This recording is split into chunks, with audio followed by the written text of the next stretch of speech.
അങ്ങനെ ഫൈനലി കൂലി എന്ന ചിത്രത്തിന്റെ ആദ്യ റെസ്പോൺസ് ഇപ്പോൾ ആരാധകർക്ക് മുന്നിൽ പുറത്തുവന്നിരിക്കുകയാണ്. ഒരു അപ്ഡേഷനാണ് നമ്മൾ നോക്കാൻ പോകുന്നത്. വീഡിയോയിൽ മുൻപ് വീഡിയോ ലൈക്ക് ചെയ്യുക, ചാനൽ സബ്സ്ക്രൈബ് ചെയ്യാൻ വേണ്ടി ശ്രമിക്കുക. രജനീകാന്ത്, അമീർ ഖാൻ, ഉപേന്ദ്ര, സത്യരാജ്, സൗബിൻ, ശ്രുതി ഹാസൻ എന്നൊക്കെ പ്രധാന കഥാപാത്രങ്ങളായി ഇന്ന് റിലീസിനെത്തിയ ചിത്രമായിരുന്നു കൂലി. എല്ലാ സിനിമാ പ്രേമികളും ഒരേപോലെ കൂലി എന്ന ചിത്രത്തിന്റെ റിലീസിനായി ഏറെ ആകാംക്ഷയോടെ തന്നെയായിരുന്നു കാത്തിരുന്നത്.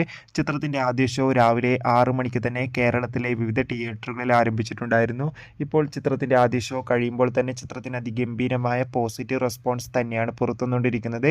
ചിത്രം മികച്ചൊരു ആക്ഷൻ വിഷ്വൽ ട്രീറ്റ് ആണെന്നും ചിത്രത്തിൽ രജനീകാന്തിന്റെ അതിഗംഭീരമായ പെർഫോമൻസും മികച്ച ആക്ഷൻ രംഗങ്ങളും കാണാൻ വേണ്ടി സാധിക്കുന്നുണ്ടെന്ന് റിപ്പോർട്ടുകൾ സൂചിപ്പിക്കുകയാണ്. എന്തായാലും കൂലി എന്ന ചിത്രത്തിന്റെ കൂടുതൽ റെസ്പോൺസിനായി നമുക്ക് കാത്തിരിക്കാം. ചിത്രത്തിന് വേണ്ടി എത്ര പേർ കാത്തിരുന്ന് കമന്റ് ചെയ്യുക. കൂടുതൽ സിനിമാ വാർത്തകളും കൂടുതൽ അപ്ഡേഷനും ലഭിക്കാൻ വേണ്ടി ചാനൽ സബ്സ്ക്രൈബ് ചെയ്യൂ. ബൈ.